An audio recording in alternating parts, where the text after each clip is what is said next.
Olá pessoal, então voltamos com a Lei de Acesso à Informação e um dos pontos mais importantes agora que a gente vai falar é do tipo de informação, da classificação e do prazo que essa informação poderá ter de sigilo. Então atenção total, que é um dos pontos mais importantes para a sua prova. Fechado?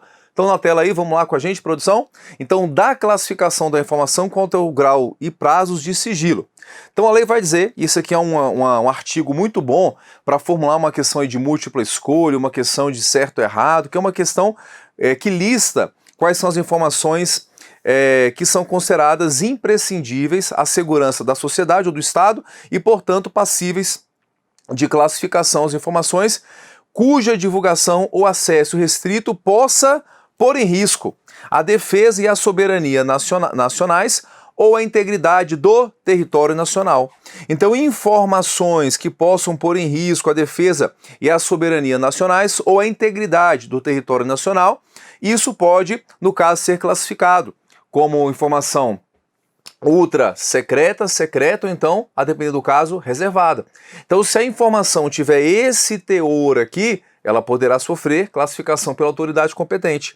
Então, a soberania nacional, dados que, por exemplo, a ABIN tenha, dados, por exemplo, que o Ministério da Defesa tenha, de pesquisa que ele faz, de dados internos, dados externos que ele pode ter colhido de outros países, nesse caso, então, pode colocar grau de sigilo nela, certo? 2. Prejudicar ou pôr em risco a condução de negociações ou as relações internacionais do país, ou as que tenham sido fornecidas em caráter sigiloso por outros estados e organismos internacionais. Então, informações referentes a negociações que o Brasil faz. Ele pode fazer um contrato de venda, de repente, a uma empresa brasileira, que é a empresa Imbel, que produz armas, vende armas para outro país, faz um contrato. E aí, nesse caso, pode colocar grau de sigilo e não fazer a divulgação. Porque é uma informação decorrente aqui de negociação ou relação internacional decorrente de relação com outro país. Coloca grau de sigilo e aí não faz a divulgação. 3. Pôr em risco a vida, a segurança ou a saúde da população. Então, nesse caso aqui, é uma informação que até, às vezes, ela está subentendida no inciso 1, né, que qualquer informação que qualquer órgão ou entidade tenha que pode pôr em risco a vida, a segurança ou a saúde da população, nesse caso, pode colocar grau de sigilo. Então, de repente, uma informação que está fazendo de uma certa intervenção da polícia que vai ser feita em uma comunidade, uma movimentação que o exército vai fazer, nesse caso pode não divulgar essa informação também, tá bem? Informação que oferecer elevado risco à estabilidade financeira, econômica ou monetária do país. Também, no caso, são imprescindíveis aí a segurança da sociedade ou do Estado e passíveis de classificação também de ultra secreta, secreta ou reservada. 5. Prejudicar ou causar risco a planos ou operações estratégicas das Forças Armadas. Então, você vê que são vários incisos que eles vão se repetindo quase que um dentro de outro, né? Porque quando diz respeito aqui no caso a integridade do território nacional, que é do inciso 1, pode estar correlacionado com o inciso 5, né? Operação estratégica das Forças Armadas. Inciso 6, prejudicar ou causar risco a projetos de pesquisa e de desenvolvimento científico ou tecnológico, assim como a sistemas, bens, instalações ou áreas de interesse estratégico nacional. 7. Pôr em risco a segurança de instituições ou de altas autoridades nacionais ou estrangeiras e seus familiares. Então, o encontro de líderes mundiais que vem acontecer aqui no Brasil pode não divulgar de imediato onde vai ser o encontro, pode talvez não divulgar também contratos que foram feitos, né, com instituições para organizar esse evento. Então, tudo que puder colocar em risco a segurança de instituições, por exemplo, a ONU, ou então altas autoridades nacionais ou estrangeiras e seus familiares, pode ser classificada aí as informações como ultra secreta, secreta ou então sigilosa ou reservada. 8. Comprometer atividades de inteligência, bem como de investigação ou fiscalização em andamento relacionadas com a prevenção ou repressão de infrações. Aqui no caso, um inquérito policial feito pela Polícia Civil, pela Polícia Federal, investigações, então apurações feitas aí pela ABIN, que é uma agência de inteligência, que é um órgão, na verdade, da Presidência da República, pode colocar grau de sigilo também, nesses casos aqui. E avançando um pouco mais, agora vem a parte mais importante de toda a aula, praticamente essa aqui.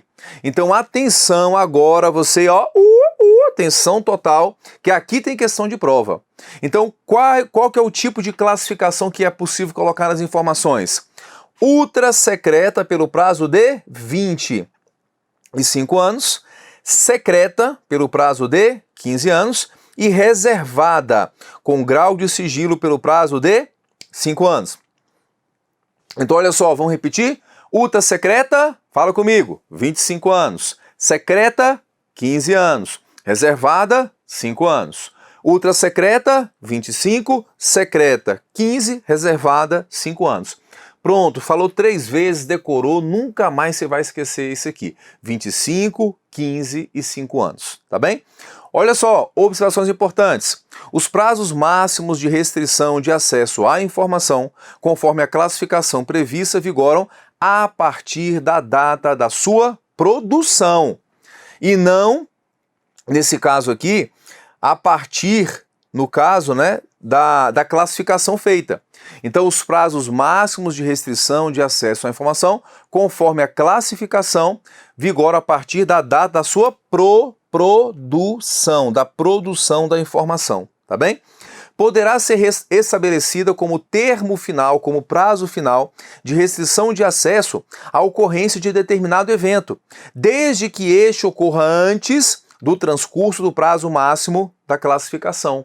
Então vamos imaginar um encontro de autoridades estrangeiras que acontece aqui no Brasil, são feitos vários contratos, talvez vão com a empresa que faz eventos para fazer um jantar, para quantas pessoas seriam, faz o contrato prévio, não divulga isso porque pode comprometer a segurança das pessoas. Qualquer empresa, por exemplo, vai fazer o jantar, que essa empresa que vai fazer o jantar, esse buffet, vai ter que manter o sigilo. Só que ao invés de colocar a informação como ultra secreta, que não vai poder divulgar depois de 25 anos, fala, as informações serão divulgadas assim que o evento acabar, assim que a conferência acabar e as autoridades forem embora.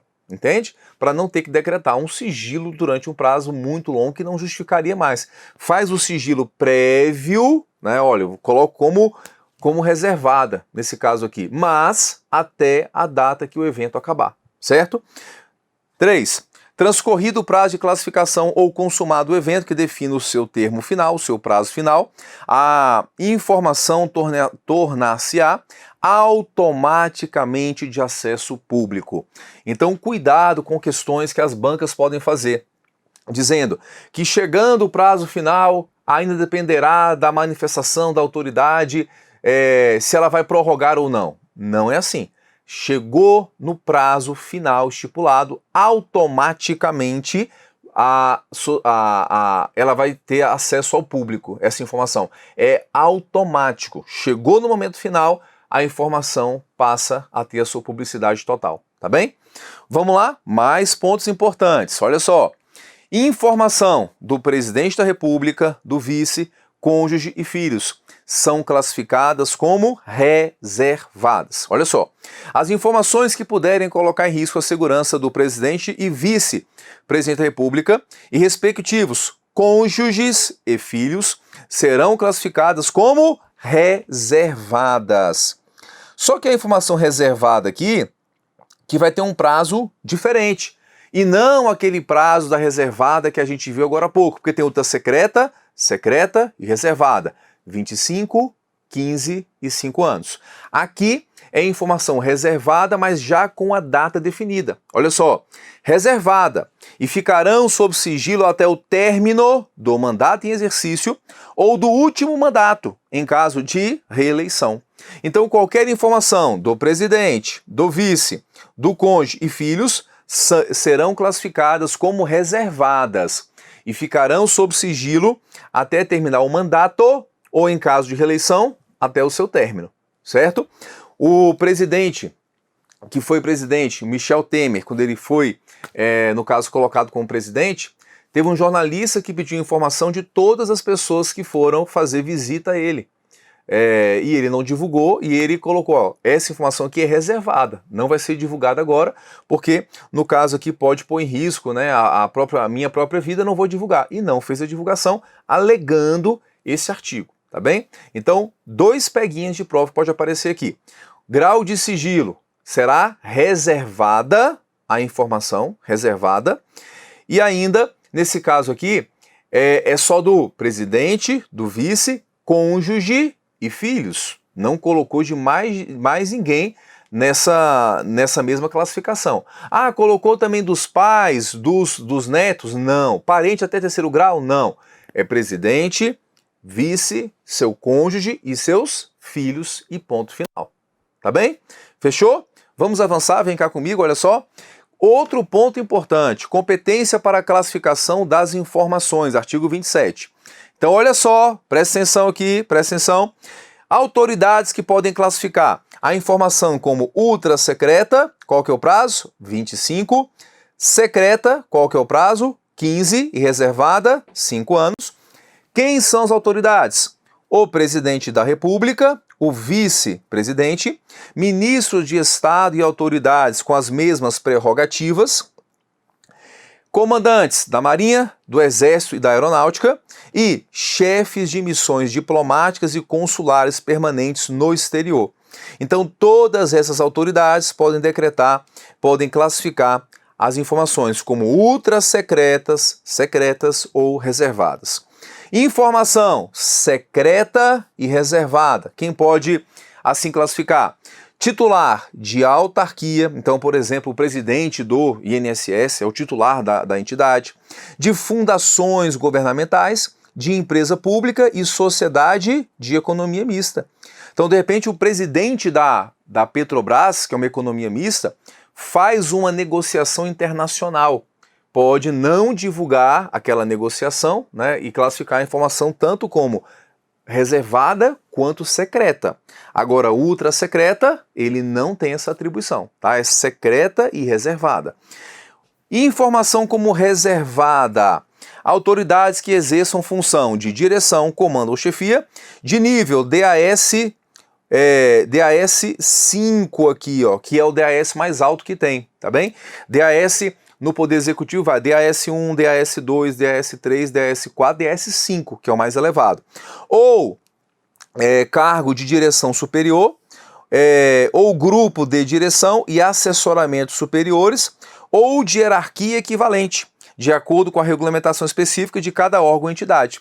Então, essas autoridades maiores de cada órgão, que tem um DAS 5, ou direção superior, ou assessoramento superior, também tem competência para classificar como reservada a informação, tá bem? Vamos avançar mais um pouco? Olha só, OBS importantes. Quando comandantes da Marinha, do Exército, da Aeronáutica e chefes de missões diplomáticas e consulares permanentes no exterior classificarem como ultra secreta, deverá haver ratificação pelo respectivo ministro de Estado. O que é ratificar? É confirmar. Então, o respectivo ministro de Estado terá que confirmar quando essa autoridade classificar a informação como ultra secreta, que é o grau mais extremo de sigilo da informação. Tá bem? Outro, a competência para a classificação como ultra secreta e secreta poderá ser delegada pela autoridade responsável a agente público, inclusive em missão no exterior, vedada a subdelegação. O que é delegar? É transferir a atribuição para outra autoridade. Então, o ministro de Estado, que tem competência para classificar como ultra secreta, ele pode fazer a delegação, delegar para outra autoridade essa competência.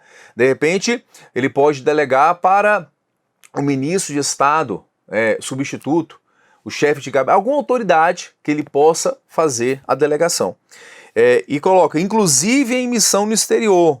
Cuidado que em prova pode colocar, salvo se ele tiver em missão no exterior. Não, é inclusive para quem está em missão no exterior.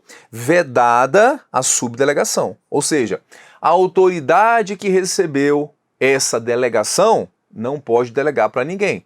porque senão vira uma coisa de louco, né? Delega para um, delega para outro, e para outro, e para outro, e quando vê a menor autoridade do órgão está classificando como ultra secreta. Essa não é a intenção da lei. É somente algumas autoridades terem atribuição, permite a delegação e para ali, não delega para mais ninguém. Fechou? OBS. A autoridade ou outro agente público que classificar a informação como ultra secreta, qual? Ultra secreta, deverá encaminhar a decisão à Comissão Mista de Reavaliação de Informação. Então, aquela informação classificada como ultra secreta, a CMRI tem que tomar conhecimento, que ela pode fazer uma reclassificação. Tirar de ultra secreta, botar só secreta, tirar como ultra, botar reservada, então tirar totalmente, no caso ali, a classificação. Então, a informação colocada como classificada ultra secreta tem que encaminhar para a CMRI para ela poder fazer essa avaliação, tá bem? A classificação das informações será avaliada reavaliada pela autoridade classificadora ou por autoridade hierarquicamente superior, mediante provocação ou de ofício, nos termos e prazos previstos em regulamento, com vistas à sua desclassificação ou à redução do prazo de sigilo. Então, a classificação de informação será reavaliada pela autoridade classificadora ou por autoridade superior, tanto por meio de alguma provocação de qualquer legitimado interessado, ou a própria autoridade de ofício pode fazer isso, visando a desclassificação ou redução de prazo de sigilo.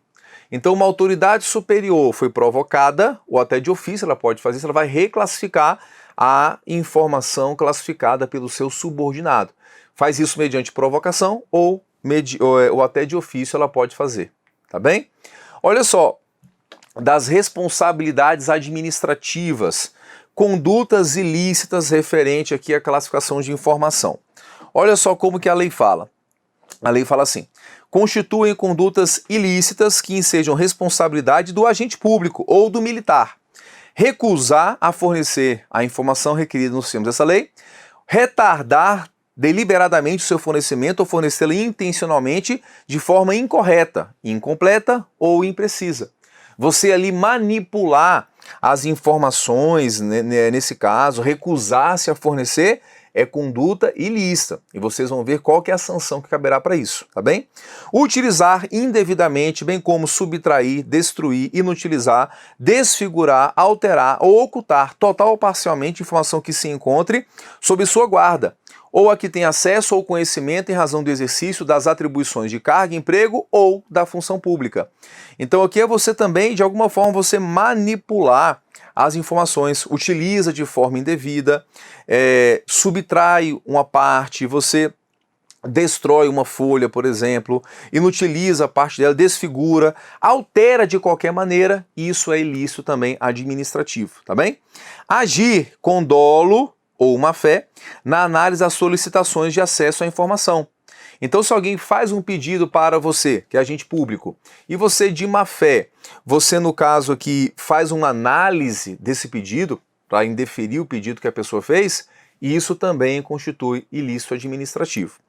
Divulgar ou permitir a divulgação, ou acessar ou permitir acesso indevido à informação sigilosa ou informação pessoal. Então, você divulgar para alguém, ou permitir a divulgação, ou você acessar informação pessoal ou sigilosa que não é da sua atribuição, isso é infração administrativa. Então, um servidor que é da Receita Federal, que não tem um porquê acessar o imposto de renda de uma pessoa, eu quero ver quanto que a Xuxa declarou no imposto de renda aqui, eu quero ver quanto que o Neymar declarou que ele ganha, eu vou acessar o CPF dele. Nesse caso, você está acessando informação que é ali, no caso, sigilosa, sem que você possa ter acesso à informação pessoal dele. Informação pessoal você não vai fazer a divulgação e nem vai poder acessar, tá bem? Fechou? Olha só. Impor sigilo à informação para obter proveito pessoal de terceiro ou para fins de ocultação de ato ilegal cometido por si ou por outrem. Então você colocar um sigilo na informação de forma indevida para ter proveito pessoal ou de terceiro também é infração. Ocultar da revisão da autoridade superior competente informação sigilosa para beneficiar a si ou a outrem em prejuízo de terceiros. ou em prejuízo de terceiros. Então você faz a classificação da informação como ultra secreta, mas você não encaminha para a autoridade que tem que fazer, no caso, a reavaliação, é infração também. Olha só, destruir ou subtrair por qualquer meio documentos concernentes a possíveis violações de direitos humanos por parte de agentes do Estado.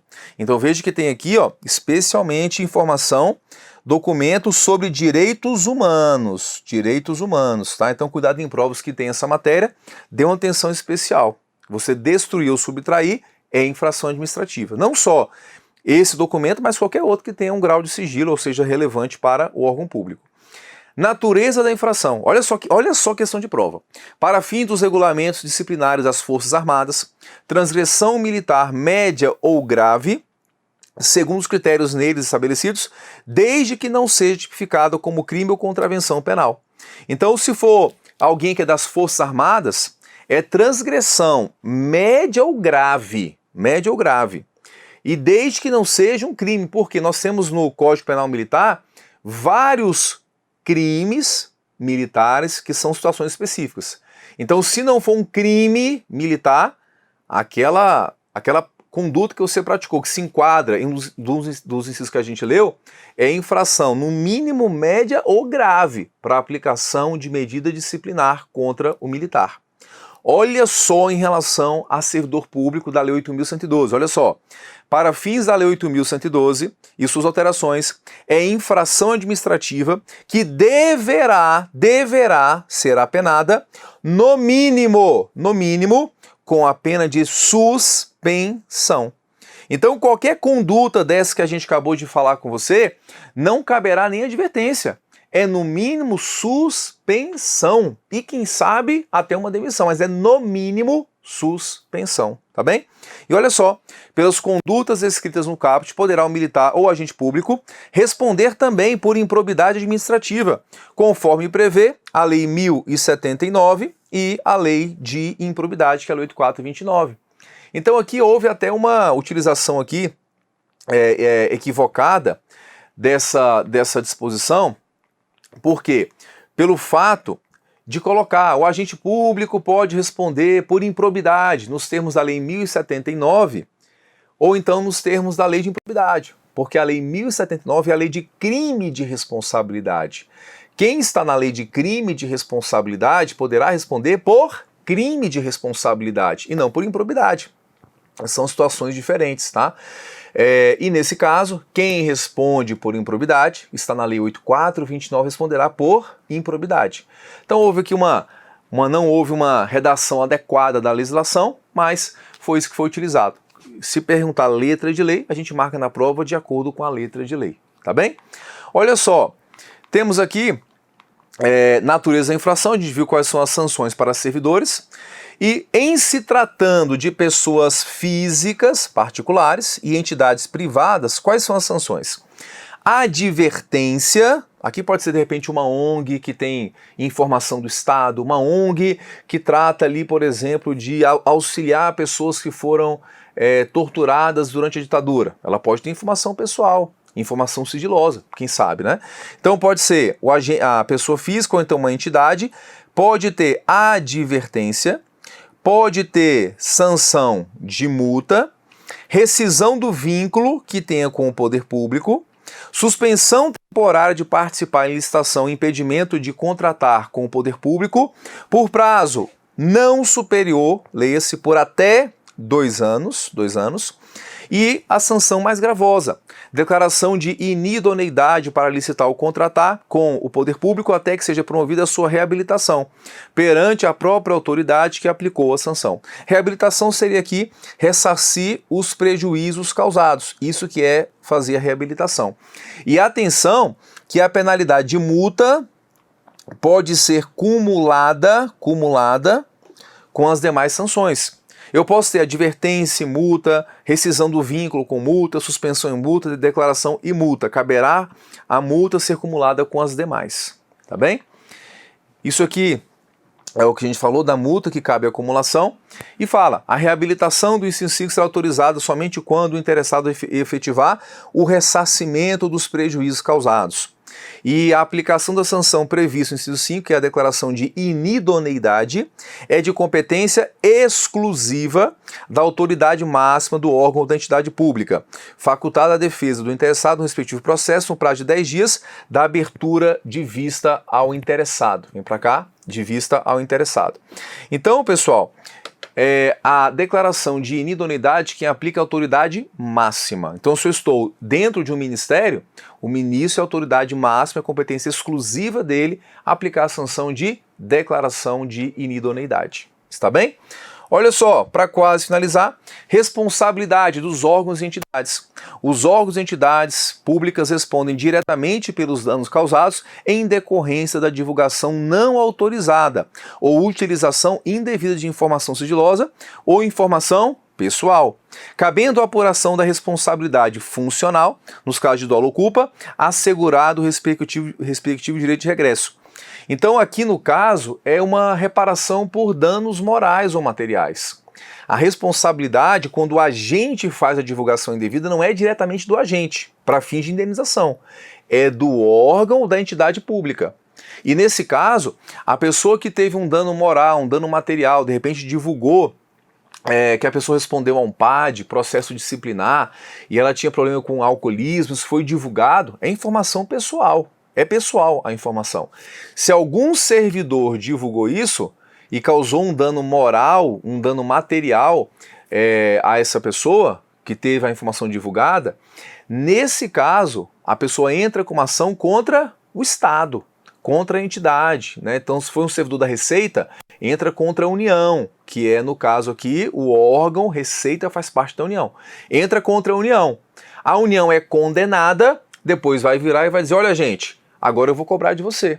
Você divulgou por dolo ou por culpa essa informação que você não poderia divulgar, causou dano moral, eu tive que pagar, agora eu vou cobrar de você. Sem prejuízo ainda da responsabilidade administrativa do servidor de ter, no mínimo, uma suspensão, conforme vimos, se praticar uma das condutas que a gente viu lá dos incisos anteriores. Tá bem? E diz ainda a lei, o disposto desse artigo aplica-se à pessoa física ou entidade privada que, em razão de vínculo de qualquer natureza com órgãos ou entidades, tem acesso à informação sigilosa ou pessoal e a submeta a tratamento indevido.